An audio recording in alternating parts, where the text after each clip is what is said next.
Et si on prenait du temps pour se réinventer? Et si on développait une vision à la hauteur et à l'image de ce que nous sommes? Bienvenue dans la chaîne L'Université Entrepreneuriale. Dans cette vidéo de la série 5 minutes pour changer, je vais t'expliquer comment développer une vision et réussir ta vie entrepreneuriale. Mais avant tout, jingle!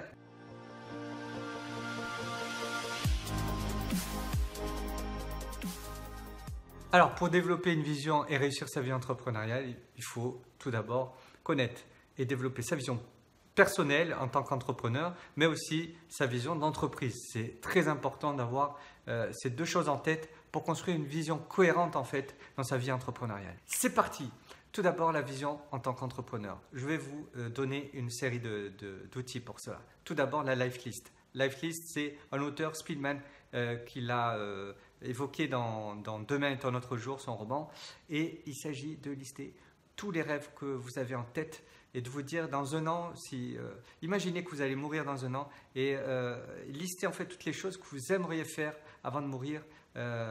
Donc vous allez aller à l'essentiel et être dans une spontanéité. C'est un outil puissant, je vous le recommande. Deuxième outil puissant, identifier vos valeurs. Alors c'est quoi les valeurs? Ça vient du latin valere, qui veut dire être fort, puissant. Alors vous voyez, c'est très important. Ce sont vos motivations transsituationnelles, c'est-à-dire quelles que soient les situations que vous rencontrez, vous avez ces valeurs, elles ne bougent pas et elles guident votre vie. C'est des motivations en fait, c'est ce qui vous motive et c'est ce qui guide votre vie, c'est très important. Et le fait d'identifier vos valeurs, c'est extrêmement important pour savoir quels sont vos principes, quelle est la direction que vous souhaitez donner à votre vie.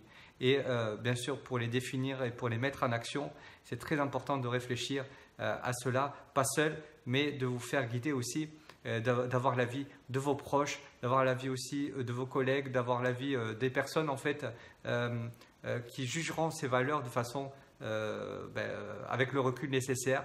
Mais je vous conseille vraiment d'être accompagné par un coach, un accompagnateur qui va vous aider à les identifier, à les mettre en action. Dans ce troisième outil, je vous invite à vous arrêter 30 minutes et à rentrer dans l'immersion dans votre vie idéale. Quelle est votre journée idéale? Comment vous vous levez? Dans quel état d'esprit? Quelles sont les expériences que vous souhaitez rencontrer durant cette journée? Avec qui vous souhaitez en fait être en relation? Dans quelle situation vous souhaitez être? Dans quel confort ou dans quel cadre vous souhaitez évoluer? Ça, c'est extrêmement puissant comme outil et je vous conseille de le faire, bien sûr d'être accompagné aussi. Quatrième outil super puissant, c'est le bilan de compétences. Alors, le bilan de compétences, vous pouvez le faire déjà vous-même à travers donc deux outils, donc le MBTI et le Strengths Finder. MBTI, c'est 60 questions, il me semble, et c'est une affirmation à donner par question. Et le Strengths Finder, c'est 177 questions. Il faut choisir entre deux affirmations et ce dernier privilégie plutôt la spontanéité. Et en effet, ce sont des outils vraiment très intéressants, mais qu'il faut vraiment interpréter avec parcimonie et recul. Car vous connaissez peut-être l'effet Barnum sur les tests de personnalité. C'est un psychologue qui a défini cet effet Barnum. Et ce psychologue a donc indiqué que quand une autorité vous partage quelque chose de positif sur votre personnalité, vous allez l'intégrer avec une grande facilité sans que ce soit vraiment une réalité dans votre vie. Donc, c'est très important d'avoir du recul sur ça. Passons à la vision d'entreprise. Alors, ça se passe en 3 étapes. Première étape, c'est de récupérer les bénéfices de l'analyse de la vision en tant qu'entrepreneur et la transformer en offre V0. Alors, c'est quoi l'offre V0?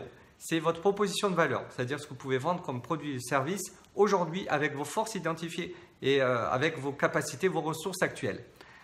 Deuxième étape, votre offre VN. C'est quoi l'offre VN? C'est l'offre rêvée. C'est ce que vous aimeriez en fait proposer à vos clients, vos prospects ou même vos partenaires business et que vous ne pouvez pas faire aujourd'hui parce qu'il vous manque de la formation, il vous manque aussi peut-être des ressources, des équipes pour le faire et peut-être du temps et peut-être surtout de l'argent.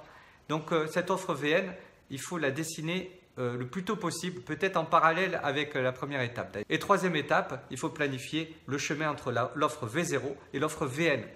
Comment en fait aujourd'hui on peut passer de l'offre V0 à l'offre VN? Quelles sont les ressources qui vont permettre d'y arriver? Quelles sont les différentes étapes clés qui vont permettre d'y arriver? C'est votre roadmap donc que vous devez dessiner dès maintenant et le plus souvent possible, vous remettre en question pour savoir si vous déviez de cette roadmap ou s'il faut réajuster les choses. Pour éviter l'effet Barnum, ce fameux biais lié au test de personnalité, je t'accompagne, si tu le souhaites, à faire un bilan entrepreneurial pour développer ta vision, mais surtout pour proposer ton offre V0 et t'amener à une offre VN. Donc si ça t'intéresse, bloque un rendez-vous avec moi, c'est gratuit. Donc 1 heure avec moi, c'est gratuit pour que je puisse t'aider dans cette étape de développement de vision. Alors aussi, like, partage cette vidéo et surtout abonne-toi à cette chaîne l'Université entrepreneuriale qui te propose des contenus réguliers et inspirants pour te permettre de réussir. Inscris-toi au Mastermind d'entrepreneurs pour rejoindre des entrepreneurs qui rencontrent les mêmes problématiques que toi. Et puis surtout, je te souhaite ce qu'il y a de plus important. Succès à toi mon ami et à une prochaine vidéo. Ciao!